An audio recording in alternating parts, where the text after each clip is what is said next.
Bismillahirrahmanirrahim. Assalamualaikum warahmatullahi wabarakatuh. Di pertemuan ketiga ini kita bertemu lagi ya Bapak Ibu semuanya di gurumengajar.id. Oke, berikut saya akan jelaskan tentang bagaimana cara membuat proyek profil Pancasila dengan metode tes bakat digital. Tapi sebelumnya kita harus tahu dasar-dasar inti atau core-nya dalam P3 atau profil pelajar Pancasila, project-projectnya, baru kita kenalkan core-nya dari talent mapping. Ya, intinya dari talent mapping, dari tes bakat digital ini, baru nanti kita bandingkan, kita cari irisan-irisannya, ya. Lalu di situ saya akan menyampaikan tentang metodenya, caranya, langkah-langkahnya untuk membuat proyek profil Pancasila ya. Iya. Nanti Bapak Ibu nanti juga akan saya berikan bentuk-bentuk laporan penilaiannya dan sebagainya. Tapi saya akan kasih tahu cara pembuatannya. Saya akan bongkar rahasianya di sini, oke? Jadi ayah bunda tetap ikuti juga sampai pertemuan terakhir. Untuk selanjutnya, untuk profil pelajar Pancasila ini sangat sesuai dengan visi dari pendidikan di Indonesia ya. Kalau profil pelajar Pancasila ini adalah pelajar Indonesia punya visi untuk merupakan pelajar sepanjang hayat yang kompeten, berkarakter, berperilaku sesuai dengan nilai-nilai Pancasila ya. Sila itu kan berarti ada 5 ya, 5 sila lah. Kita itu mengamalkan 5 sila itu dari ketuhanan yang Maha Esa sampai keadilan sosial bagi seluruh rakyat Indonesia. Selanjutnya untuk profil pelajar Pancasila ini kita lihat di bagan, oke Bapak Ibu semuanya. Profilnya itu ada yang saya tampilkan di sini ada 6, yaitu beriman bertakwa kepada Tuhan Yang Maha Esa dan berakhlak mulia.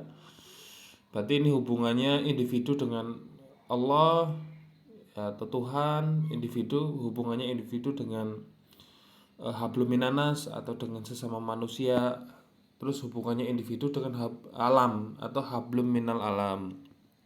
Dari ketiga ini dibahas dalam profil pelajar Pancasila, yaitu beriman dan bertakwa kepada Tuhan Yang Maha Esa dan berakhlak mulia ya. Bagaimana kita juga berakhlak kepada Allah Tuhan, berakhlak kepada sesama manusia, berakhlak kita kepada alam. Terus yang kedua ada mandiri ya. Bagaimana di sini itu student center ya Bapak Ibu ya. Metodenya yang dipakai adalah student center, semuanya berpusat pada anak. Jadi memang guru itu lebih banyak coaching atau katakanlah bertanya untuk memancing, itu namanya coaching ya. Memancing tapi nanti jawaban anak itu banyak ya. Bagaimana cara metode coaching ini? Pada intinya coaching ini berikanlah pertanyaan-pertanyaan 2W 1H. Apa saja itu 2W 1H? 1W yang pertama adalah why. Kenapa? Berikan pertanyaan-pertanyaan yang diawali dengan why ini atau kenapa. Yang kedua, berikan pertanyaan W yang kedua adalah what. Ini biasanya terkentang definisi, pernyataan dan sebagainya. Yang terakhir lebih menjurus ke solusi. Solusi itu adalah how, ya bagaimana. Beberapa kemarin ada yang bertanya memang bagaimana anak itu supaya minat di mapel gitu ya. Nah ini pakailah maka jelaskan kepada anak sesuai dengan 2W 1H ini. Apa saja 2W 1H ini? Why. Jadi anak itu dikasih tahu kenapa sih aku harus belajar Pitagoras, algoritma. Oh, aku belajar algoritma agar nanti aku bisa belajar bahasa pemrograman algoritma komputer, web dan sebagainya. Oh, belajar tentang Pitagoras, tentang bangun ruang dan sebagainya agar aku nanti bisa jadi arsitek, bangun gedung, bangun rumah, bangun apartemen dan sebagainya, atau bangun jembatan gitu, hukum yang Pitagoras itu dan sebagainya. Jadi anak kan menarik kalau kita iming-imingi dengan manfaatnya belajar tiap bab, tiap subbab tersebut begitu ya. Ketika menarik itu memunculkan antusias kepada anak lah, mandiri ini muncul di profil pelajar Pancasila, mandiri ini muncul gitu. Selain itu ya di di Mandiri ini juga anak nanti akan banyak praktek ya, praktek mandiri begitu. Anak itu bukan lagi banyak apa ya, punya terlalu banyak menghafal enggak, tapi ada memang kita memberikan sebuah soal-soal yang pengembangan konstruktivis, pengembangan cara berpikir anak. Kayak kita pas kuliah begitu nggih Bapak Ibu ya. Jadi jawabannya dikatakanlah tidak ada di buku, tapi jawabannya adalah pengembangan dari jawaban kita sendiri begitu. Nah, itu bisa. Yang ketiga, bernalar kritis ya. Bagaimana ini, jadi ada tiga ini di mandiri, bernalar kritis ya, beriman pada Tuhan Yang Maha Esa dan sebagainya, ini akan lebih banyak ditemukan anak saat pembelajaran ya, saat di sekolah ya, pembelajaran di kelas begitu ya. Bernalar kritis, berpikir kritis begitu ya. Acak itu dari pertanyaan 2W1H ini membuat anak itu juga muncul bernalar kritisnya juga. Ya, yang selanjutnya adalah kebinekaan global, bergotong royong, kreatif. Ini akan masuk ke profil pelajar Pancasila lebih banyak ya. Akan prakteknya nanti terpenuhinya nanti ada di profil pelajar Pancasila. Project pelajar, profil pelajar Pancasila ya, project P3. Berkebinekaan global, bagaimana seorang anak itu belajar misalkan dari berbagai ragam budaya. Misalkan anak itu dapat project untuk memakai pakaian adat masing-masing yang ada di Indonesia, atau berlatih macam-macam tarian ya, tarian di Indonesia, misal tari saman ya, tari piring dan sebagainya begitu, atau hal yang lainnya lah. Misalkan kalau saya pernah punya ide itu, kan ada ya di universitas itu ada mahasiswa PPGT 3T ya, PPG terus 3T ya, dari yang tertinggal, ter yang terpelosok dan sebagainya, yang dari seluruh Indonesia ya, teman-teman yang dari seluruh Indonesia itu semuanya kuliah di satu tempat, ada yang dari Sabang sampai Merauke, semuanya ada di situ. Nah, di situ teman-teman PPGT mungkin memberikan sebuah edukasi ya, dengan penampilan tentang tarian-tarian mereka, pakaian adat mereka, terus mereka menampilkan mungkin apa namanya ya, ciri makanan khas dari masing-masing wilayah mereka. Itulah siswa diajak ke sana ya. Siswa akan belajar banyak hal di situ, membuat laporan, selesai ya, bisa begitu kebinekaan global. Terus yang kedua ada gotong royong ya, bagaimana anak ini dalam tim itu bisa bekerja sama dalam mungkin penyelesaian proyek belajar Pancasila gitu ya. Terus juga terjun ke masyarakat, misalkan ada bikin program itu BPM ya, BPM itu belajar bersama masyarakat. Jadi nanti anak itu terjun ke sebuah desa, bukan desa penari ya Bapak Ibu ya, tapi sebuah desa di mana yang mungkin bisa kondusif, aman, nyaman gitu ya. Tapi nyamannya dalam artian bukan yang kayak hotel itu enggak, tapi dalam artian itu ya tidak terlalu, akses itu tidak terlalu jauh dari fasilitas umum gitu ya. Nah, itu nanti anak itu belajar mengikuti kegiatan masyarakat di sekitar, misalnya bertani, berternak misalkan, atau ikut kebiasaan-kebiasaan di rumah warga begitu ya, mengikuti kegiatan warga dan sebagainya. Yang terakhir adalah kreatif. Kreatif itu bagaimana anak itu bisa berkreatif tanpa batas begitu ya. Dalam artian di sini adalah positif, konotasinya positif. Tapi kalau kelewat batas mungkin namanya bukan kreatif ya, tapi asal-asalan begitu ya. Jadi bagaimana kreatif itu yang tanpa batas tapi positif gitu, maksud saya begitu ya. Jelas proyek Pancasila itu menstimulasi anak itu untuk kreatif ya. Nah, dari nilai-nilai 6 ini jadilah sebuah, nah ini apa namanya, project ya, jadilah sebuah, ada 7 tema-tema besar yang bisa digunakan untuk proyek pelajar Pancasila yang hasil dari P3, yaitu satu, gaya hidup berkelanjutan. Yang kedua, kearifan lokal. 3, kebinekaan tunggal ika. 4, bangunlah jiwanya, bangunlah raganya. 5, suara demokrasi.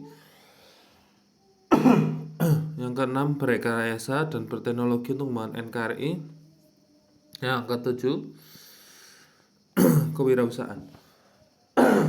Oke, jadi Bunda, dari ketujuh project ini, Bunda itu bisa melakukan yang namanya asesmen dengan mungkin tes bakat ya. Dengan tes bakat dulu, nanti dicari, oh ternyata dari satu kelas ini ada bakat-bakat yang sudah terkumpul, bakat-bakat terkuat yang ranking 1 bakatnya. Nanti kan muncul ada yang ranking 1 tuh.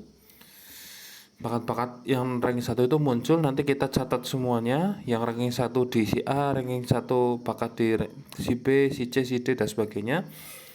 Nanti kalau sudah terkumpul, nanti dari tema bakat itu yang ada 30 itu tema bakat itu, nanti coba dari yang 7 project profil Pancasila ini mau dimasukkan kemana indikator-indikator tersebut, tema-tema tersebut mau dimasukkan kemana. Misalkan, oh ini kebanyakan anaknya bakat selling, jual beli, bakat marketing, terus ada bakat headman, bakat commander, suka merintah-merintah, terus ada bakat treasure atau financing. Itu dimasukkan ke, masukkan 7 kewirausahaan itu, kita masukkan aja tema-tema bakat yang sesuai dengan bidang-bidang yang mengasah tentang kewirausahaan yang diasah gitu ya. Ada beberapa bakat yang diasah begitu ya. Oh, masukkan kewirausahaan sudah. Nah, dari kewirausahaan itu misal bikin project, misalkan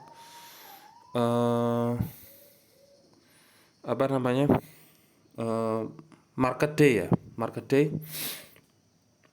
Nanti anak-anak berjualan, mengelola uang juga sendiri dan sebagainya. Nah, ketika market day ini, guru itu menilai apakah anak ini easy, mudah melakukannya, enjoy, anaknya itu sangat nyaman atau enggak. Terus excellent, anak SMP excellent enggak ya, berarti ada 3E kalau anak SMP. Kalau anak SMA ditambah earn, menghasilkan enggak. Nah, itu nanti dicentang-centang untuk syarat, itu sudah masuk ke bagian bakat, ciri-ciri bakat 4E. Nah, nanti di lembar yang lainnya Bapak Ibu, dari indikator dari tema bakat yang hasil tes bakat itu tadi, yang ranking 1 itu tadi dijadikan satu lembar penilaian. Dari situ misalkan selling itu di breakdown lagi menjadi beberapa indikator penilaian. Contoh selling, di situ apakah anak itu melakukan proses tawar menawar di situ. Indikator kedua masih selling tuh, apakah anak bisa menjual barang dagangannya. Itu. Yang ketiga, apakah anak itu mampu untuk membuat apakah anak tersebut mampu memberikan pelayanan yang ramah, pelayanan prima, excellent service kepada konsumen. Nah, itu nanti ini indikator selling. Centang. Kalau ada yang belum bisa ya jangan dicentang gitu. Nah, terus tema bakat yang kedua misalkan tentang masih di kewirausahaan, yaitu tema tentang marketing nih ya. Anak yang bakat marketing itu di breakdown lagi indikator-indikatornya. Indikator marketing adalah satu, misalkan anak melakukan sebuah promosi yang kreatif offline. Nah, centang kalau iya, kalau enggak ya jangan dicentang. Terus yang kedua, anak melakukan promosi kreatif online ya, nanti centang atau enggak dan sebagainya begitu. Selanjutnya, anak belajar bagaimana menata barang dagangannya, iya apa enggak, centang enggak kayak gitu. Nah, itu Jadi nanti dari indikator-indikator yang hasil breakdown dari bakat-bakat itu, yang hasil asesmen tes bakat itu nanti dikumpulkan ada berapa poin total nanti di range ya. Nanti di rata-rata hasilnya ketemu misalkan semuanya tercentang ya berarti nilainya 100 katakanlah begitu, atau nggak 100 ya nggak apa-apa, misalkan dibuat range misalkan nilainya A gitu, nilai 90 sampai 100 adalah A, nilai 80 sampai 90 B, nilai 70 sampai 80 C, misalkan begitu boleh, tinggal kasih nilai A, B atau C dan sebagainya boleh, sesuai dengan arahan dari administratif di IKM ya, nanti seperti apa. Jadi nanti Bapak Ibu kreativitasnya di situ. Jadi metode ini sebenarnya memberikan inspirasi kepada Bapak Ibu agar maksudnya adalah memudahkan terus Bapak Ibu lebih kreatif, dasarnya juga ada untuk melakukan sebuah penilaian ketika nanti penerapan kurikulum IKM gitu ya. Ini salah satu contoh project misalnya tentang kewirausahaan tadi yang saya sudah bahas. Dan masih banyak lagi kearifan lokal, kayak hidup berlanjutan dan sebagainya, berrekayasa tentang teknologi untuk membangun NKRI nanti disesuaikan dengan bakat-bakat hasil asesmen nanti dimasukkan ya.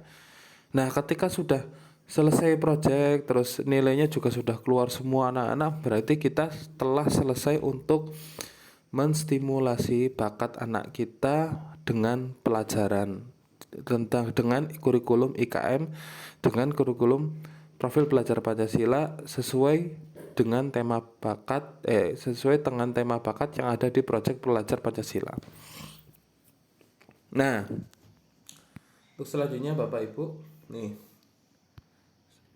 cara menemukan temanya ya. Jadi Bapak Ibu ini misalkan di sini ada masing-masing mapel, ada mapel agama, mapel matematika, mapel IPA atau IPS, ada mapel bahasa Indonesia, bahasa Inggris, mapel olahraga, dan mapel seni. Nah, masing-masing dari capaian pembelajaran ini dicantumkan dulu Bu. Bapak Ibu misalkan bikin kayak mind map seperti ini, mind map ya.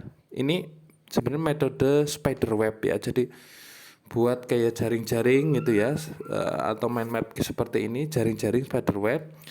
Nanti dilihat ya, dilihat mana capaian pembelajaran yang sesuai dengan yang ada kesamaan ya, ada capaian pembelajaran yang kesamaan. Contoh misalkan eh apa eh Subhanallah, Allah menciptakan udara di di agama. Di capaian pembelajaran agama itu ada Subhanallah, Tuhan atau Allah menciptakan udara. Nah, nanti lihat ada capaian pembelajaran sesuai nggak di yang lainnya, di pelajaran yang lain. Oh, ada. Di misalkan merasakan udara, kipas angin. Nah, itu. Nah, IPA sesuai. Terus nanti disesuai lagi di mana? Misalkan di eh matematika, membedakan konsep isi dan kosong. Oh, berarti mapel agama, mapel IPA dan mapel matematika itu nanti bikin project satu yang sama. Misalkan satu tema yang sama tentang udara. Begitu. Nah, baru mapel yang lain nanti dicari kesesuaian lagi, nanti masing-masing guru mapel tersebut yang capaian pembelajarannya sama nanti bikin project yang sama. Itu caranya Bapak Ibu, oke? Paham? Kalau nggak paham nanti bisa diulang-ulang lagi video ini jadinya paham. Ya, ini juga contoh lagi juga, misalkan memecah matematika itu. Nah, memecahkan masalah sehari yang terkait dengan penjumlahan sampai dengan 20. Nah, penjumlahan kira-kira nanti sesuai dengan mapel apa misalkan itu tuh yang IPS misalnya menyebutkan nama guru TK dan nama beberapa teman kelas. Oh, berarti kan ada jumlahnya tuh, berapa nama yang disebutkan dan beberapa teman sekelas misalkan begitu. Nah, ini berarti nanti jadi satu project ya. Jadilah nanti dari project-project itu nanti jadilah sebuah. Nah, kita mau mengambil tema apa? Tema keluarga, tema save energy, tema udara, tema apa saja boleh ya. Itu. Ya, Bapak Ibu semuanya bisa mungkin melihat untuk nah ini di 34 sifat bakat 34 sifat bakat ini Bapak Ibu bisa melihat ini ada apa namanya tema-tema bakat yang nanti bisa menjadi indikator-indikator penilaian ya.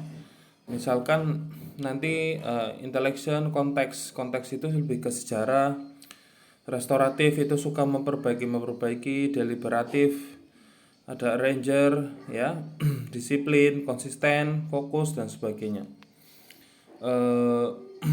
Nanti bisa dipelajari ini semuanya ya, ada 34 sifat bakat produktif ya, nanti bisa dihafalkan juga.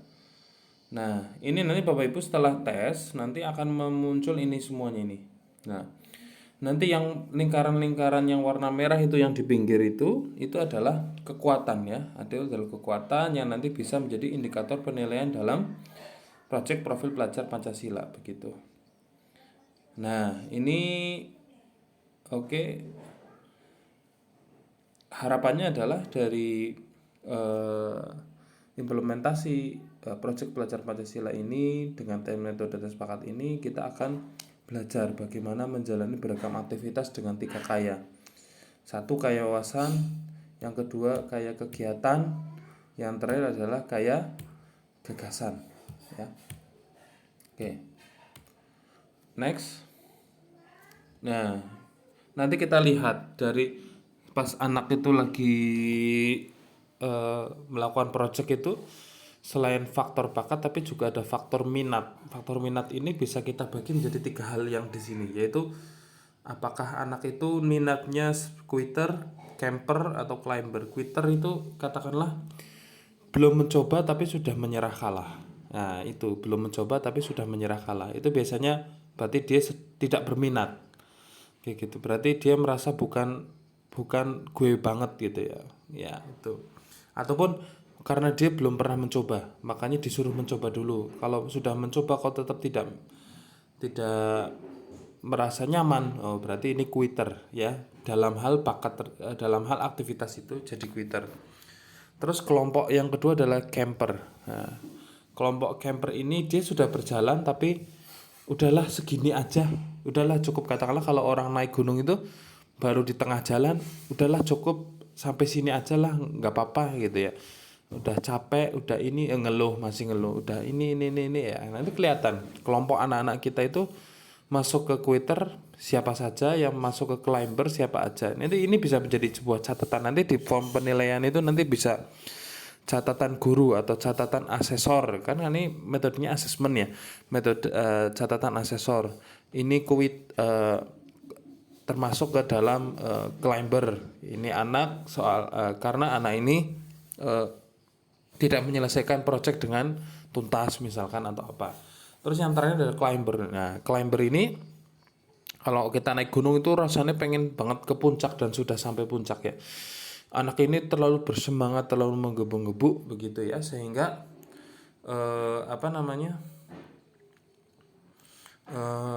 di saat melakukan proyek ini kelihatan tuh anaknya itu menuntaskan semua tugas dan juga anaknya itu ceria, semangat. Nah ini bisa jadi menjadi potensi bahwasanya itu adalah 4E dia sudah dapat gitu ya, dan dia itu mengkonfirmasi bahwa dia sangat minat dengan proyek tersebut. Di proyek itu juga ada beberapa tema bakat, dia berarti minat dengan bakat-bakat tersebut dan sebagainya ya. Jadi kalau misalkan tidak ada tes bakat digital ini kok kita bikin proyek, berarti kita tidak menyesuaikan dengan tadi minat dan bakat anak gitu. Maksud saya begitu. Nah, minat bakat anak itu diketahui setelah tadi sudah praktek proyeknya sudah dipraktekkan, terus ternyata anaknya itu climber ya, semangat banget, tuntas, dan ternyata tugas-tugas semuanya juga dijalankan dengan baik, excellent.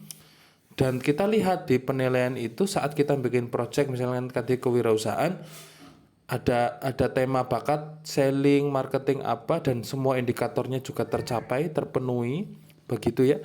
Oh berarti terkonfirmasi anak ini ke depan akan terasah bakat unggulannya adalah tentang marketing dan selling gitu ya. Ya kurang lebih begitu secara penggambarannya. Untuk kegiatan klasifikasinya bisa mengacu ke sini ya Bunda. Iya, ini ada quality control ya, nomor 27 quality control. Ya, ada producing, memproduksi, mengkaryakan, administrating itu mengadministrasi, menata, interpreting ya, dan sebagainya, exploring, evaluating dan sebagainya. Ini bisa menjadi acuan ya Bapak Ibu untuk membuat sebuah kegiatan ya. Next. Nah, tentukan jenis kegiatan, mau jenis kegiatan yang berbau elementary, technical, generating idea, atau cluster surviving, cluster headman, cluster networking, cluster thinking, cluster reasoning, mau yang mana? Ya, tentukan jenis kegiatannya. Next. Tapi dari situ Bapak Ibu harus memahami bahwasanya untuk menentukannya juga ada pembagiannya ya. Misalkan untuk networking, headman itu pokoknya kelompok-kelompok yang oranye itu ya, yang oranye itu yang dari klaster N, H, S, G, I, T, E itu tidak GI ya, sampai GI ya, mohon maaf ini TE nggak ikut tapi sampai GI itu adalah kelompok-kelompok yang satu tidak bisa digantikan oleh mesin atau komputer ya. Kedua, soft skill, mengasah soft skillnya berarti lebih ke dalam dirinya. Terus facilitating atau coaching ya, memfasilitasi dan melatih ya, berlatih ya. Jadi ini lebih ke latihan ya. Terus yang warnanya biru itu ya, biru tua itu ya, itu ada T R E T E ya, iya T R E T E itu masuk ke dalam yang biru tua itu satu. Kegiatan-kegiatan tema tersebut itu bisa diganti dengan mesin atau komputer. Yang kedua itu mengasah hard skill. Yang terakhir itu butuh training ya. Kurang lebih seperti itu ya. Setiap anak adalah limited edition, selalu memiliki fitur uniknya sendiri, beramal dengan modifikasi bakat yang dibawanya sejak lahir. Ya, mungkin itu yang bisa saya sampaikan. Terima kasih. Wassalamualaikum warahmatullahi wabarakatuh.